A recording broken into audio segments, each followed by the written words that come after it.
কিছু কিছু বুড়া আছে বৃদ্ধ বয়সেও গুনাহ করতে করতে মইরা যায়, মানুষ তারে ভর্ৎসনা দেয়।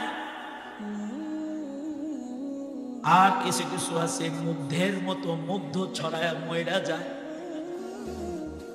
অথবা ওলি বুজুর্গের খাতায় নাম দিয়া মইরা যায়। তাদের জন্য জাতি কেঁদে কেঁদে আল্লাহর কাছে জান্নাত চায়।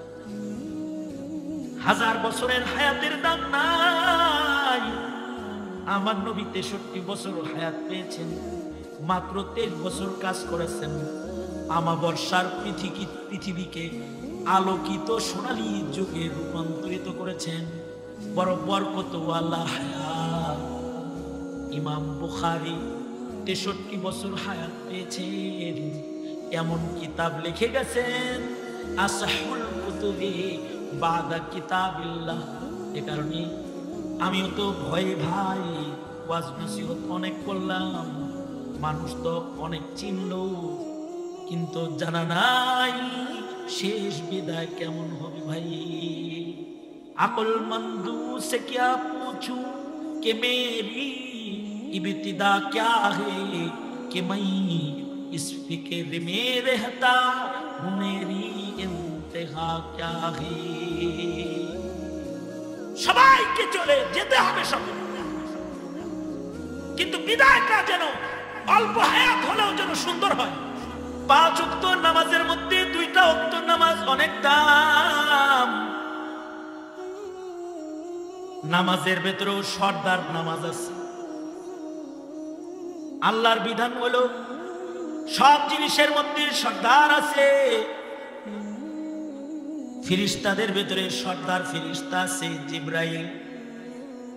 মানুষের ভেতরে সর্দার মানুষ আছে সাইয়্যিদুল মুরসালিন, মুরসালিনদের সর্দার। জমিনের ভেতরে সর্দার জমিন আছে, মক্কা মুকাররমার কাবা ঘরের আশপাশের জমিন, হুদুদে হারাম কাবা ঘরের আঙিনার জমিনের নাম। এই জমিনে কোনো আমল করলে 1,00,000 গুণ সওয়াব হয়, সর্দার জমিন। মসজিদুল আকসা এর আশপাশের জমিন সর্দার জমিন। আল্লাযী বারাকনা হাওলাহু লিনুরিয়াহু মিন আয়াতিনা। মসজিদুন নবী মদিনাতুল মুনাওয়ারা সর্দার জমিন, কারণ ওখানে একটা সর্দারের কবর আছে, যে কবরটা কবরের ভেতরে শ্রেষ্ঠ কবর। পৃথিবীর কোন কবরের দিকে সফর করা জায়েজ নাই। জমিনের উপরে একটা কবর আছে, যে কবরটা জিয়ারত করার নিয়তে সফর করলে নবীর শাফাআত কনফার্ম হয়। বরকতের নিয়তে আপনাদের সামনে সূরাতুল আসর তেলাওয়াত করেছি। নাজিল হওয়ার দিক দিয়ে 13 নম্বর সূরা কোরআনে কারীমের সিরিয়ালে, সূরার সিরিয়ালে 103 নম্বর সূরা। সূরার ভেতরে মাত্র 3টা আয়াত আছে। অনেক বরকতি একটি সূরা, যে সূরা সম্পর্কে ইমামে শাফিঈ রাহমাতুল্লাহি আলাইহি বলেছেন, আল্লাহ যদি সূরাতুল আসর ছাড়া অন্য কোন সূরা এই উম্মতকে নাও দিত, সূরাতুল আসর গোটা উম্মতের জন্য নাজাতের যথেষ্ট একটা সূরা। 3টা আয়াত, কিন্তু এর ভেতরে মানব জীবনের সকল প্রকারের দিক নির্দেশনা আল্লাহ তাআলা এর ভেতরে দান করছেন। সাহাবায়ে কেরামের আমল ছিল, একজন আরেকজনের সাথে দেখা হইলে, সাহাবীরা একজন আরেকজনের সাথে মুলাকাত হইলে সূরাতুল আসর পড়ে তিলাওয়াত করে শোনায় দিত। কারণ এটা কেমন যেন সংক্ষিপ্ত পূর্ণাঙ্গ দিন এক ভাই আরেক ভাইয়ের কানে দিয়ে দিল। আমিও ওই মানুষে সাহাবায়ে কেরামের আমলের নকল করতে আজকের বৈঠকে আপনাদের সামনে সূরাতুল আসর তিলাওয়াত করছি। সূরার শুরুতে আল্লাহ তাআলা আসরের নামাজের কসম করেছেন অথবা আসরের কসম করেছেন। আসরুন শব্দটি কোরআনে আছে, এজন্য সূরার নাম সূরাতুল আসর। আল্লাহ তাআলা কসম করে বলেন, আসরের কসম, নিশ্চয়ই সব মানুষটা ধ্বংসের মধ্যে নিপতিত। আল্লাহ তাআলা কসম করে আমাদের একটা ভয়ঙ্কর সংবাদ আমাদেরকে প্রদান করেছেন। কসমটা হলো ওয়াল আসর, কালের কসম, আসরের কসম, নিশ্চয়ই সব মানুষ ধ্বংসে আছে। কসম কেন করলেন? আমরা কসম কেন করি? আমরা কসম করি আমাদের কথার ওজন বাড়ানোর জন্য। আমাদের কসম হয় আমাদের কথাকে বিশ্বাস করানোর জন্য, কথাকে বোঝানোর জন্য, বিশ্বাস করার জন্য, মজবুত করার জন্য মানুষ কসম করে কথা বলে। যদি বলে এই কামটা তুই করছিস, না করি নেই, না তুই ছাড়া কেউ করে নাই, না করি নেই, তুই ছাড়া এটা আর কারোর জন্য সম্ভবই না। দেখো ভাইজান, খামাখা একটা জিনিস আমার ঘাড়ে চাপায়ও না, আল্লাহর কসম আমি এটা করি নাই। যদি কসম করে তখন বড় ভাই বলে, যা কসম যেহেতু করছস তাইলে মনে হয় করস নাই, যা। তার মানে হলো দুইবার কসম সারা বলল, বিশ্বাস করে নাই, কিন্তু যখন কসম করে বলছে তখন বিশ্বাস করছে। মানুষ মানুষের কথাকে ওজন বাড়ানোর জন্য কসম করে, এটা মানুষের স্বভাব। কিন্তু আল্লাহ তাআলা কিন্তু আল্লাহর কথাকে মানুষকে বিশ্বাস করানোর জন্য কসম করেন নাই। আল্লাহর কথা কসম করে বিশ্বাস করানোর দরকার নাই। কালামুল মুলুকি মুলুকুল কালাম, আল্লাহর কথা কসম ওয়ালাটা যেমন, কসম সারাটাও তেমন। আল্লাহ যদি কোনো কথা বলেন, এটা কসম করলেও যেমন, কসম না করলেও তেমন। আল্লাহর কথা তো কথার রাজ্যের রাজা। ওমান আসদাকু মিনাল্লাহি কিলা, আর আল্লাহর চাইতে সত্যবাদী আর কে আছে যে তার কথা কসম করে কাউকে বিশ্বাস করাইতে হবে? কসম করে আল্লাহর কথা বিশ্বাস করানোর দরকার নেই। কিন্তু আল্লাহ তাআলা কোরআনে কখনো কখনো কসম করে মানুষকে, কোন বস্তুর কসম করে ওই বস্তুর দিকে মানুষকে মনোনিবেশ করেছেন। আল্লাহ তাআলা কোন বিষয়ে কসম করলেন তো মানুষকে বুঝায়, আমি এই জিনিসের কসম করলাম, এটা কিন্তু দামি জিনিস, এটা খেয়াল করি। অর্থাৎ মানুষের দৃষ্টি আকর্ষণের জন্য আল্লাহ তাআলা কখনো কখনো বস্তুর কসম করেছেন। অর্থাৎ মানুষকে কসমকৃত বস্তুটার যত্ন নেওয়ার জন্য আল্লাহ তাআলা কসম করে ওই বস্তুটাকে আল্লাহ বান্দার সামনে গুরুত্ব সহকারে পেশ করেছেন। যেমন আল্লাহ তাআলা কসম করলেন আসরের কসম, তার মানে আসর দামি। আসরের দিকে সব মানুষের খেয়াল রাখতে হবে, মুমিনদের এটা মূল্যবান। হইতে পারে আল্লাহ তাআলা আসরের নামাজের কসম করেছেন। যদি আসরের নামাজের কসম করে থাকেন তাহলে আসরের নামাজ যে দামি নামাজ এটা বুঝাইছে। 5 ওয়াক্ত নামাজের মধ্যে 2টা ওয়াক্ত নামাজ অনেক দাম। নামাজের ভেতরেও সর্দার নামাজ আছে। আল্লাহর বিধান হলো সব জিনিসের মধ্যে সর্দার আছে। ফেরেশতাদের ভেতরে সর্দার ফেরেশতা আছে জিবরাইল, মানুষের ভেতরে সর্দার মানুষ আছে সাইয়্যিদুল মুরসালিন মুরসালিনদের সর্দার। জমিনের ভেতরে সর্দার জমিন আছে, মক্কা মুকাররমার কাবা ঘরের আশপাশের জমিন, হুদুদে হারাম, কাবা ঘরের আঙিনার জমিনের নাম। এই জমিনে কোনো আমল করলে লক্ষ গুণ সওয়াব হয়, সর্দার জমিন।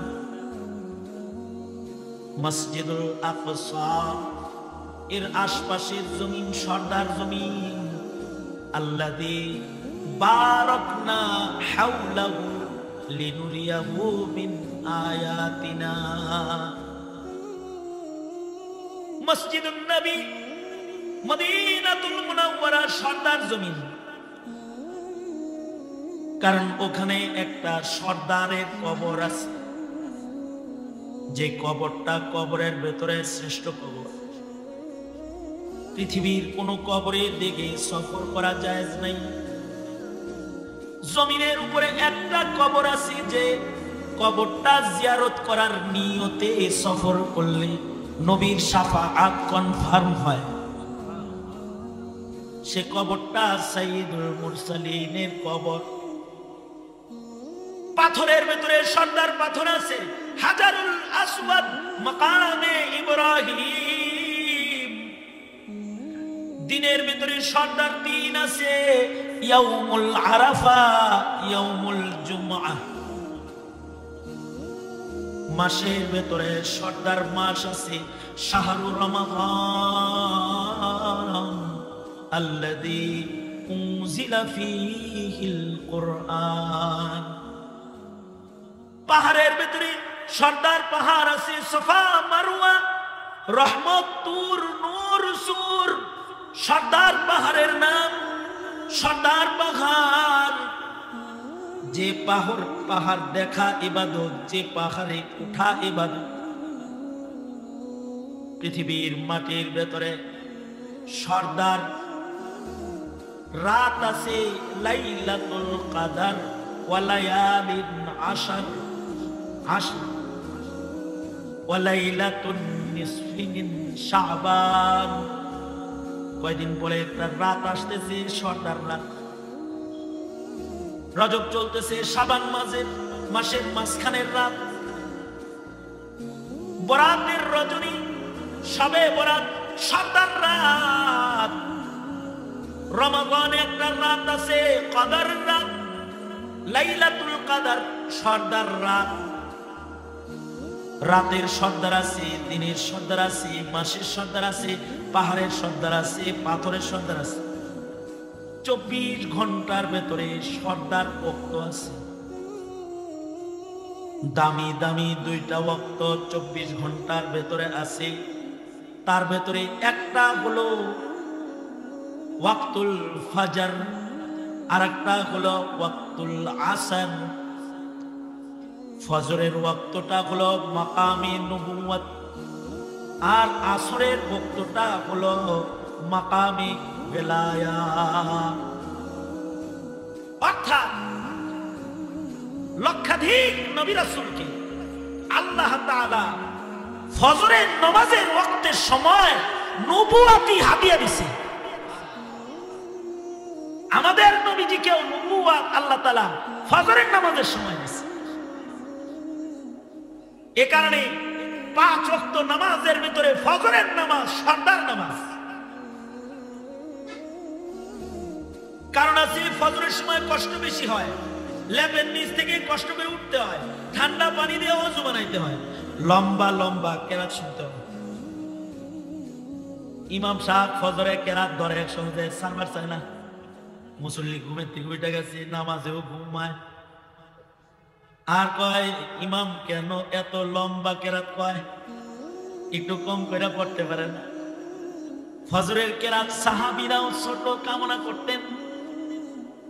হযরত আবু বকর নামাজে ফজরের তিলাওয়াত করতেছে, সাহাবী বলে আমরা পিছন দিয়ে কইতেছি কি ব্যাপার, রুকুতে যায় না কেরে, সূর্য উঠা যাইব তো।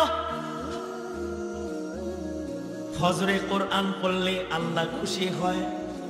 আকিমিস সালাতা লিদুলুকিশ শামসি ইলা গাসাকিল লাইলি ওয়া কুরআনাল ফাজর ইন্না কুরআনাল ফাজরি কানা মাশহুদা।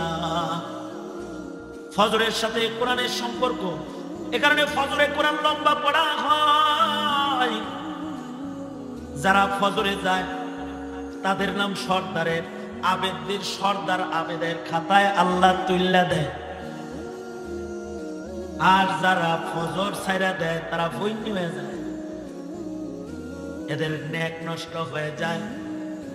যারা ফজর ইবাদত করে আল্লাহ তাআলা আবেদদের সর্দার হিসেবে তাদের নাম উঠায়া দেয়। এ কারণে ওলি বুজুর্গরা ফজরের সময় বিছনায় থাকে না, তারা ফজরের আজান হলেই মসজিদে চলে যায়, ফজরের আগে উঠে ঘরে নামাজে দাঁড়ায় যায়। কারণ ফজরের সময়টা দামি, এ সময় নবুয়তের বন্টন করা হয়েছে। আল্লাহু আকবার বলেন জোরে। বাবা আদম থেকে শুরু করে আমাদের নবী পর্যন্ত সব নবীর নবুয়ত মিলছে ফজরে। আর আসরের সময় বেলায়েত বন্টন, যারা আসর হিফাজত করে তাদের নাম ওলির দপ্তরে লেখা হয়। কারণ আসর হিফাজতকারীরা বড় সতর্ক নামাজ। কারণ হলো আসরের তো দুর্বল, তো হেলায় খেলায় নামাজ কাজা হয়। একটা নামাজ আছে ঘুমন্ত বেশি কাজা হয়, তার নাম ফজর। আর একটা আছে জাগনা থেকেও কাজা হয়, এটার নাম আসর। বাজারে গেছে, বাজারে আজান দিছে, কয় বাজার কই রাখবো, বাজ্যা নামাজ অবহেলা করে বাড়ি এসে নামাজ পড়বো বলে রওনা দিছে। রিক্সা নিছে, চাক্কা পাংচার হইছে। বাড়ি পৌঁছতে পৌঁছতে আর এক রিক্সা ভাড়া করে পৌঁছতে পৌঁছতে আসর গেছে। বাস স্ট্যান্ডে নামছে, এখানে আজান দিছে। মাদ্রাসায় ঢুকে আসর পড়লে আসর হিফাজত হয়। চিন্তা করলো 5 মিনিট লাগবো বাসায় যাইতে, বাসায় যায় হাত মুখ ধুয়ে পড়ে। বাসায় গেছে, দরজা খুলছে, কিন্তু দরজা খুলছে এর বাচ্চায়, বাচ্চা ছোট, হ্যাঁ নজর বোর দিকে, বাচ্চার মাথা তো ছোট। এটা দরজা খুলছে, বাচ্চারে দেখে নাই, দিছে ধাক্কা, কপালে বাড়ি লাগা কপাল ফাটছে। বোর দাঁতানি খাইতে দেন, বাচ্চা লইয়া একদরে বাজারে গেছে, সিলাই কইরা আনতে আনতে মাগরিবের আজান দিছে। হেলায় খেলায় আসর কাজা হয়ে যায়। সামান্য অবহেলা করলে মাগরিব হয়ে যায়। এ কারণে আল্লাহ বলেন, হাফিজু আলাস সালাওয়াত ওয়াস সালাতিল মুস্তা। নামাজ ছাড়া ওলি হওয়া যায় না, নামাজের হিফাজত করে ওলি হও, আর বিশেষভাবে আসর হিফাজতকারী নামাজি হও। খাজা কুতুবউদ্দিন বখতিয়ার কাকি রহমাতুল্লাহি আলাইহি উনি ইচ্ছা করলেন যে ওনার জানাজাটা ওলিয়ে পড়াক। ওলি যে জানাজা পড়াইবো, ওলি কে বাছাই করবো কেমনে ওলি?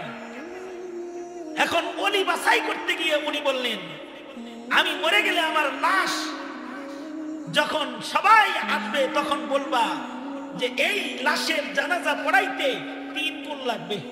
1 গুণ চোখের গুণা জীবনে করে নাই, করোনারি দেখা। 2 নাম্বার, তাকবীরে উলার নামাজ জীবনে ছাড়ে নাই।